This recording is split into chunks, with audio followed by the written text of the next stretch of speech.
I remember when I first started my YouTube channel and I had close to 0 views and almost no subscribers. And now looking back, I have a lot of things that I now know that I could have improved on. So today I'm going to be talking about 9 things I wish I knew before I started my YouTube channel. So firstly, you have to know that no one really cares about your YouTube channel. And I remember when I first started, I was afraid of what everyone would think, like of what my friends would think and what people around me would think. And however, no one actually cares. I remember when I first had my first video and I went into school, and I was even afraid to look people into the eye because I was like, what would they think if they saw my video? However, there's so many people in the world and I barely get any views, so it's actually just a is fear that's just imagined in our minds, and we just believe things will happen before we even try it. And furthermore, another reason why lots of people decide not to start YouTube channels is because they think they're not good enough. However, it's like it almost always happens that you get better over time, and because practice makes perfect. I remember when I came across a small channel a few months ago, and it only had about a few thousand subscribers, and it was a cooking channel. And I remember watching the videos thinking, oh, their food isn't even that good.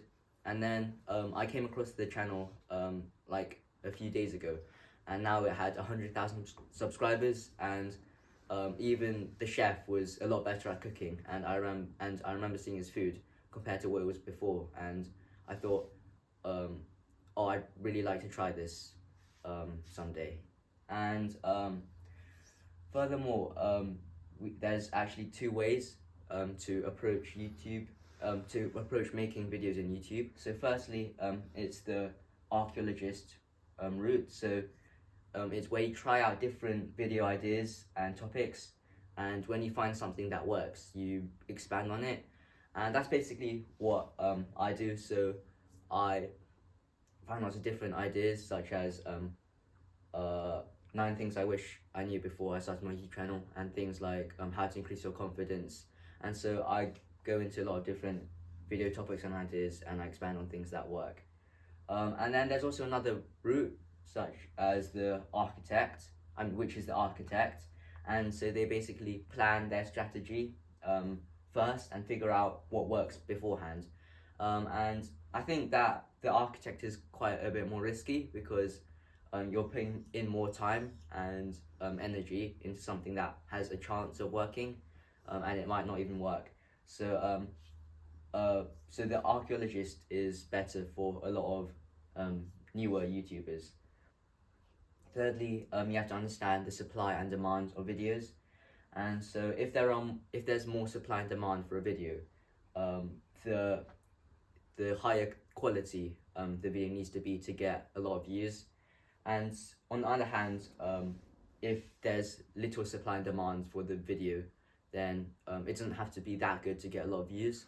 So I remember when I had an exam, I was quite stressed, and I was searching up on YouTube how to exam tips before, like a few days before the exam. And there were so many videos, and most of them only had a few, like the most amount of views they had were a few 100,000. And because there were a lot of videos on how to increase your exam results. And then I remember after my exam, I just decided to relax a bit, and I decided to search up different cool types of spiders in the world, and because I was quite interested in them, and because it's a much more niche topic, there weren't that many videos on it, and the few videos that there were had a lot more views. And then fourthly, it's you can find your unfair advantage, which will make people want to click on your videos more.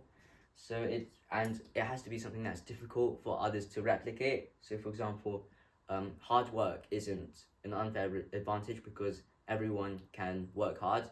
However, something like something that you did in the past, so for example, going to a good university or school can be something that you include in your videos to make people trust you, and because you have proof and experience with your actions.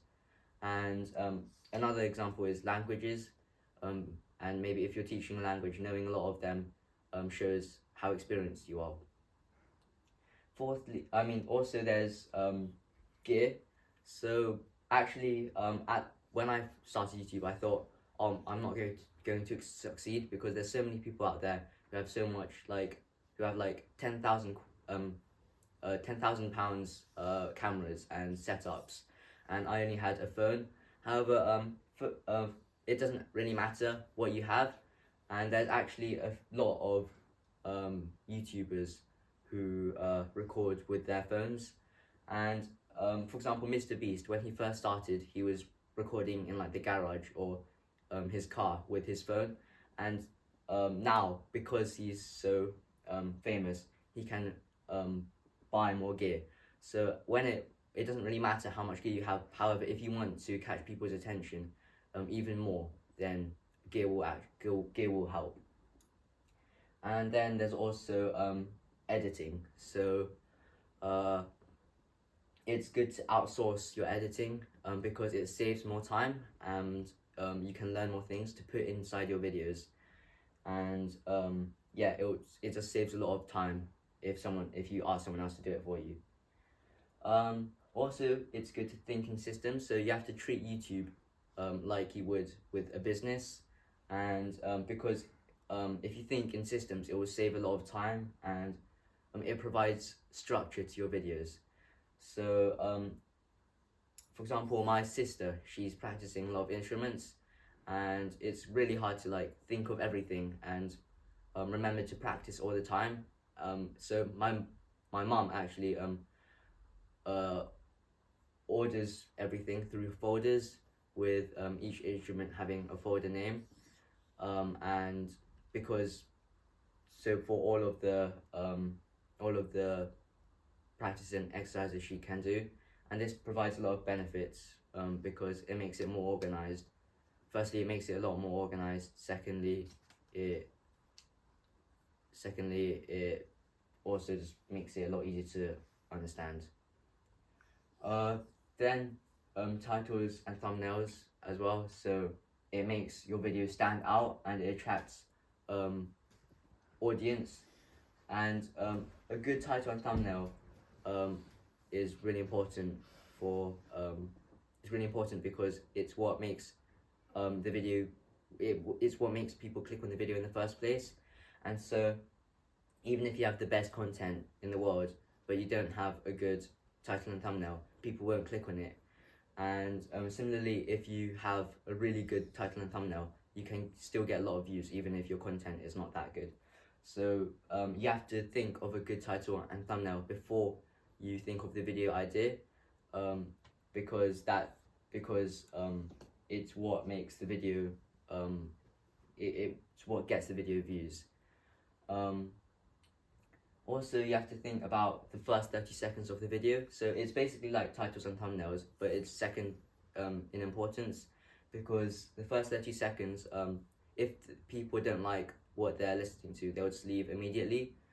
And it's actually proven that 50% of people leave after the first 30 seconds of a video. So you have to invest a lot of the value into the first half of the video, so people see the effort you've put into it and the value that you can provide to them. So now that I've summarized some of the points that can help your YouTube channel, I'll also be using some of these points in my future videos. I hope it will make more people listen to them. Thank you.